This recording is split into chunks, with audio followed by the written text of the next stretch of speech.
Sir उसको ये जो PWS जो है प्रोडक्ट ऑफिस सिस्टम जो है उसको रिमोट एक्सेस दिया हम लोग इसको एजेंट को इसको चेक करने के लिए रिमोट एक्सेस में जो ऑर्डर था क्या करेगा सर बोलेंगे सर नहीं कर तो तभी पाएगा जब सिक्योरिटी में डाल देना। कुछ कमांड तो मिलेगा तो नहीं ना ना कमांड वो मतलब अपनी तरफ से वो करेगा ही एक्सेस तक उसने एक्सेस। हेलो दोस्तों, आप सभी का एक बार फिर से मेरे इस YouTube channel technical Baba tutorial music and fun में हार्दिक स्वागत है। और आज मैं फिर से एक इंटरेस्टिंग वीडियो के साथ में आप लोगों के साथ में आया हूँ, जिसमें कि मैक्स TNA जो स्काडा सिस्टम है हमारा,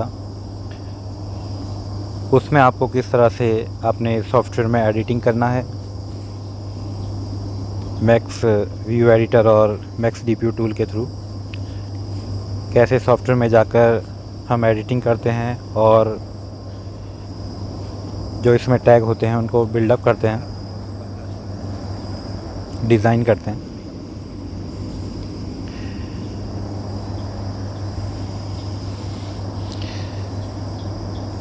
आप देख रहे होंगे साथ साथ मैं एक्सेस भी कर रहा हूँ सिस्टम पर। और अगर आपको पूरा जानना है कि किस तरह से हम लोग मैक्स TNA में वर्क करते हैं, काम करते हैं, तो आपको ये वीडियो पूरा देखना पड़ेगा। आप पूरा इस वीडियो को बिना किसी शॉर्टकट के अगर देखते हैं तो आपको देखने में ये वीडियो अच्छा भी लगेगा और समझ में भी आएगा।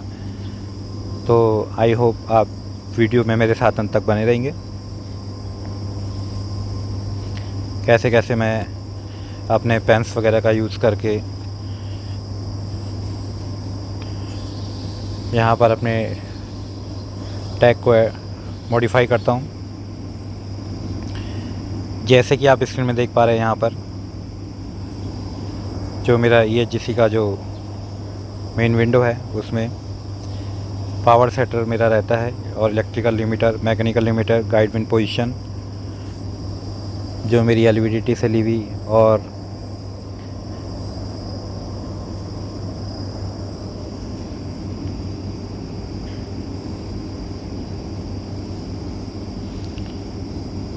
सोलेनॉइड वाल्व से ली हुई होती है।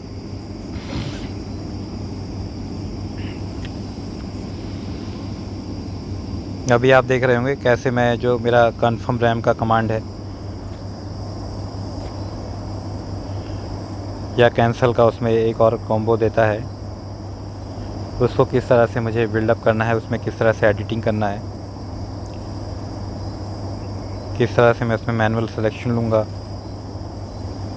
कैसे उसमें कमांड बिल्डअप करूँगा, उसके लिए 0124 अभी पहले उसके लिए मैंने अपना, क्योंकि एक्चुअली जो मेन प्रॉब्लम था वो इलेक्ट्रिकल लिमिटर में है। Okay sir. तो उसकी मुझे कैसे सेटिंग करनी है।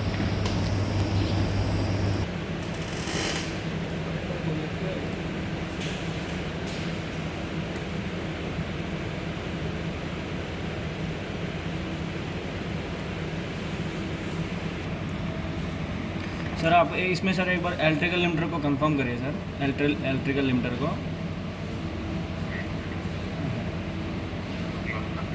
हाँ सर, इसका मतलब 10 to 10 ऐसा करके दे दीजिए कंफर्म।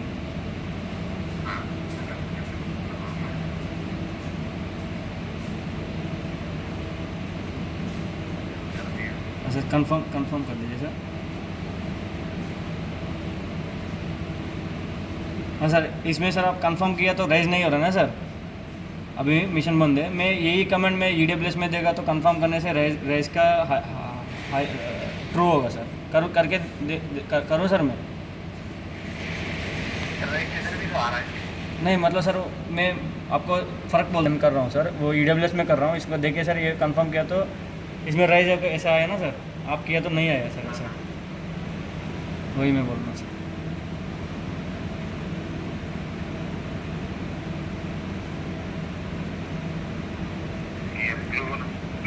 हाँ यस सर, मतलब वो कमेंट नहीं लेता सर वो।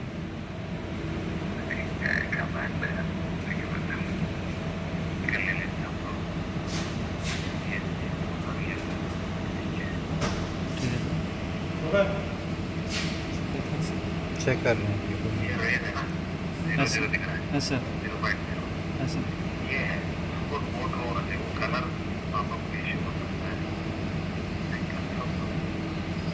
नहीं हो रहा ना सर वो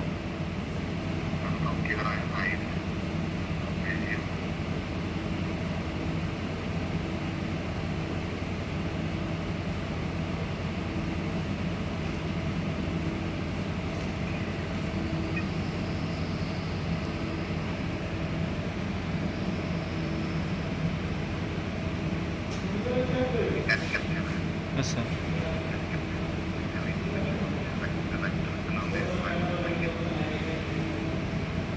तो हाँ सर इसको ऑफ करो।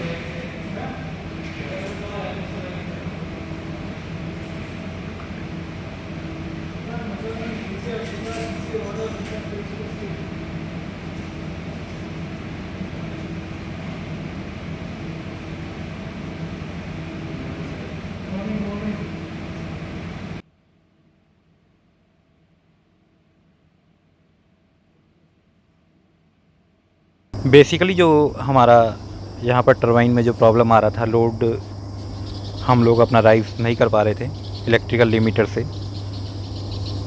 एक्चुअली बाकी सिस्टम्स तो जैसे हमारे हैं वो ओके वर्किंग थे, बट ये जो हमारा अलग से लैपटॉप के लिए जो सिस्टम लिया है, लैपटॉप के थ्रू अगर मुझे इन केस फील्ड में जा कर के अपना एक्सेस करना पड़े अपना लैपटॉप, और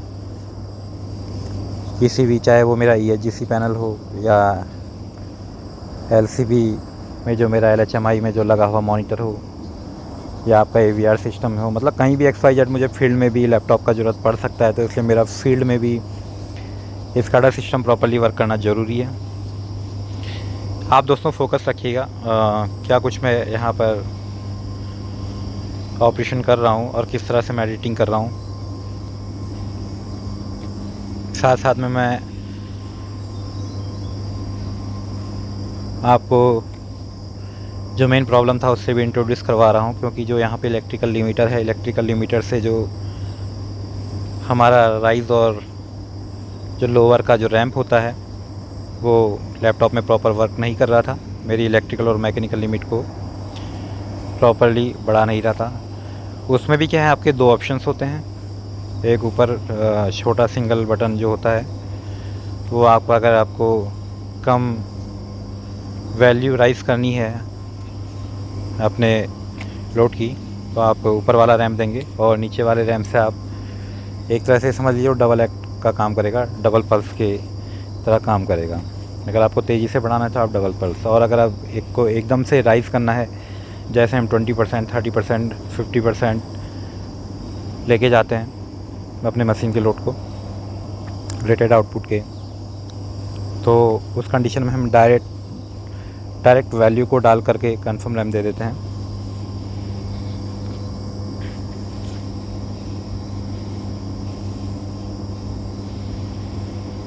यह भी जितनी भी एडिटिंग कर रहा हूँ मैं PT टैबुलर के अंदर कर रहा हूँ। इसको मुझे किस तरह से फॉलो करना है, किस तरह से बैक करना है, कहाँ पे मेरा इनपुट कंट्रोल सिग्नल जा रहा है, फील्ड से कहाँ से मेरा कंट्रोल सिग्नल आ रहा है, उन सब को गाइड करते हुए मुझे आगे बढ़ना है और उनको फॉलो करते हुए ही मैं अपने यहाँ पे प्रॉब्लम को शॉर्ट आउट करूँगा। तो अभी बेसिकली मैं चेक कर रहा हूँ कि कहाँ से मेरा प्रॉब्लम का इश्यू हो सकता है, कि मेरा कंफर्म रैम क्यों नहीं ले रहा है। तो उसके जो भी चेक पॉइंट्स हैं उनको मैं साथ में चेक कर रहा हूँ 1 बाय 1।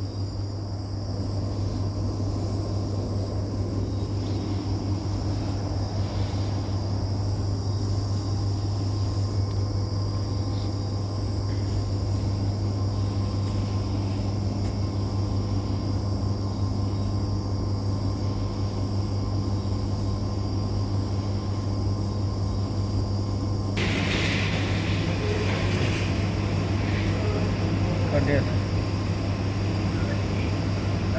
इसके लिए मुझे अपने दूसरे सिस्टम का भी ज़रूरत पड़ रहा है, जो मेरा AWS सिस्टम है। AWS का फुल फॉर्म होता है इंजीनियरिंग वर्क स्टेशन, और OWS का फुल फॉर्म होता है ऑपरेटर वर्किंग स्टेशन। ऐसे ही स्काडा के लिए हमारा हिस्टोरियन होता है, जिसमें कि जो भी मेरा बैकअप फाइल्स होती हैं, जितने भी EWS OWS या नीचे मेरे DBUs लगे हैं, 132 kV का लाइन है, AVR सिस्टम है, EHGC है, UCB में, मतलब XYZ जो भी मेरा प्लांट के अंदर जा रहा है उस सब का मेरा मैक्स DNA जो स्काडा सिस्टम है उसका जो बैकअप अगर मुझे लेना है तो वो मेरा स्टोरेज में स्टोर रहता है। और वैसे EWS OWS जो नाम दिए हैं वो जस्ट एक डिफ़ाइन किए हुए हैं, बट आप किसी से भी ऑपरेट कर सकते हैं। उसके लिए आपको अलग अलग लॉगिन प्रोफाइल से एंटर करना होता है।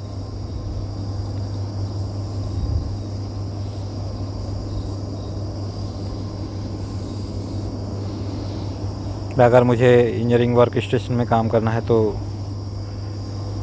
मैं 3 पर जाऊंगा। बेसिकली अगर जिनको नॉलेज नहीं होता है या कोई अननॉलेजेबल बंदा आके मेरे स्काडा सिस्टम से छेड़छाड़ ना कर पाए, इसके लिए हम अपना जो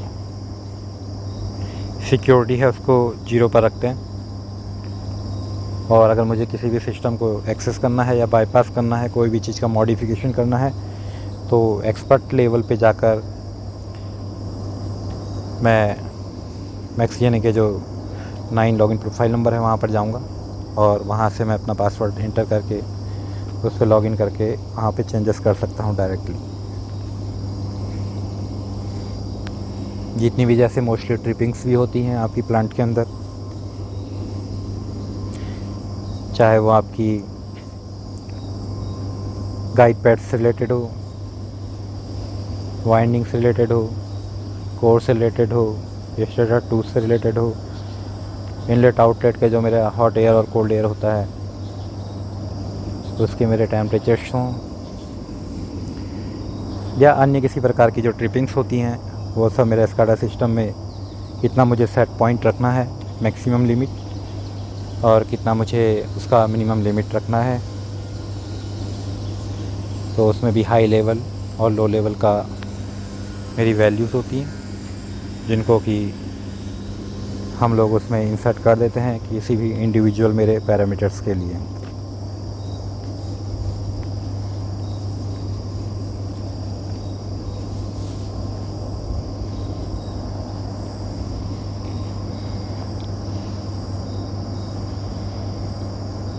अभी भी आप देख रहे हैं, ट्राई करने का मैं पूरा कोशिश कर रहा हूँ कि कहाँ कहाँ से मेरा प्रॉब्लम हो सकता है, और उसको फाइंड आउट करने की हम कोशिश कर रहे हैं।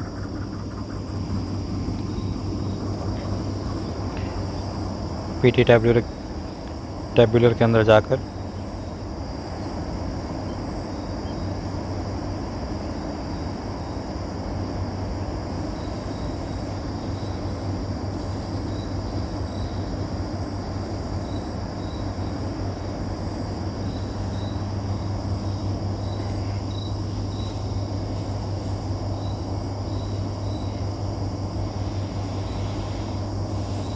इसमें कुछ मैंने एडिटिंग किया है, अभी कुछ अपडेशन करा है, तो मैं एक बार फिर से जो मेरा पिंक वाला राइस का जो रैंप अप है कंफर्म रैंप, उसको राइस करके देख रहा हूँ कि पिंक वाला जो मेरा टैब है उसको पुश करने से मेरा वैल्यू वर्क कर रहा है या नहीं कर रहा है, एक्ट कर रहा है मेरा बटन। येलो वाला जो होता है ऊपर आपको दिख रहा है, येलो वाला स्मॉल राइस के लिए, और पिंक वाला आपका अगर मुझे तेज़ी से राइस करना है अपने वैल्यू को इंडिविजुअल पैरामीटर्स की।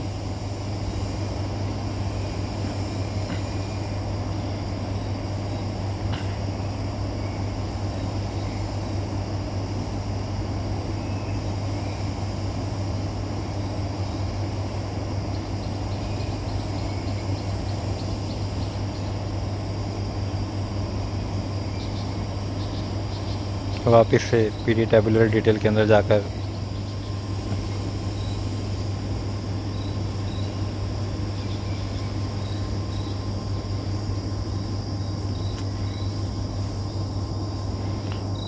पैरामीटर्स को फॉलो करने के बाद अभी फाइनली कुछ चेंजेस किया है, तो उसके लिए वो प्रॉपर वर्क करे। अभी मैं दोबारा से अपने लैपटॉप को रिस्टार्ट कर चुका हूँ। रिस्टार्ट करने के बाद देखते हैं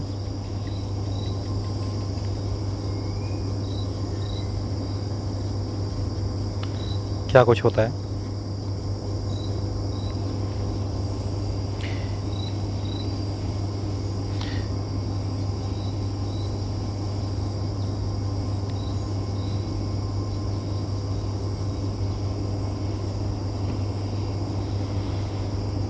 दोबारा से इलेक्ट्रिकल और मैकेनिकल लिमिट जो मेरी हैं उनको वैल्यू देकर मैं रैम के थ्रू राइज़ करने की कोशिश कर रहा हूँ कि मेरा जो रैम प्राइस का जो टैब है वो प्रॉपर वर्क कर रहा है या नहीं कर रहा है।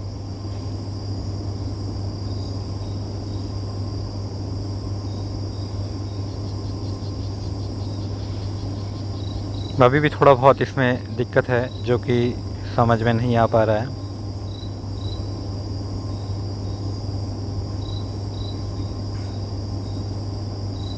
कुछ चेंजेस तो किए हैं,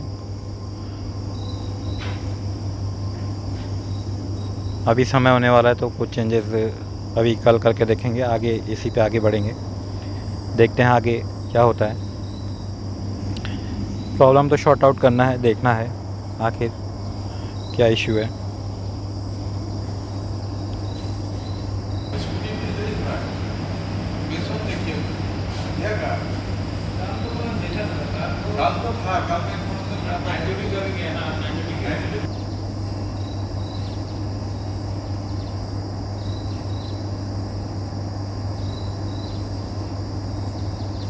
मैक्स डीबी टूल को जो अभी मैंने AWS सिस्टम है वहाँ से अभी एक कॉपी को लेकर इसको वापस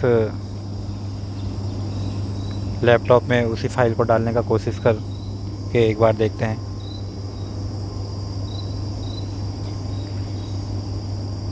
उसके लिए अभी मैं शेयरिंग के थ्रू शेयर करूँगा अपने AWS सिस्टम से अपने लैपटॉप में, और उसके बाद चेक करके देखते हैं कि मेरा प्रॉपर जो EHGC का जो विंडो है वो प्रॉपर वर्क करता है या प्रॉब्लम ऐसा ही रह जाता है।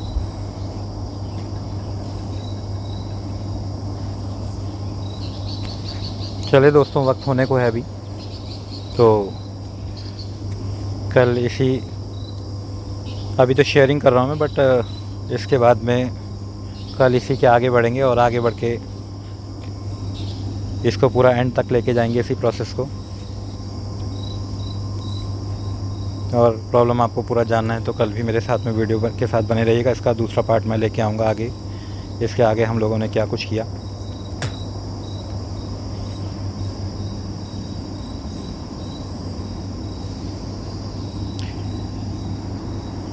तब तक के लिए बाय बाय, मिलते हैं नेक्स्ट वीडियो में। आई होप आपको कुछ तो जानकारी मेरे इस वीडियो से मिला होगा, मतलब शेयर करने का मेरा यही पर्पस होता है। भले इसमें प्रॉब्लम पूरा हम एंड तक नहीं पहुंच पाए हैं, बट फिर भी मैंने शेयर किया है क्योंकि कुछ ना कुछ तो आप लोगों को भी सीखने को मिलेगा, जो भी बिगनर्स हैं या जो भी मेरे SCADA सिस्टम पे काम कर रहे हैं, SCADA इंजीनियर्स हैं, हाइड्रो पावर प्लांट्स में वर्किंग हैं। तो आई होप आप लोगों को वीडियो पसंद आया होगा। वीडियो अच्छा लगा होगा तो वीडियो को लाइक कीजिएगा, मेरे चैनल को सब्सक्राइब कीजिएगा और घंटा बेल दबाइए ताकि आने वाले वीडियो के नोटिफिकेशन आप लोगों तक आ सके, या डायरेक्ट आप मेरे चैनल के अंदर जाकर भी मेरे वीडियोस देख सकते हैं।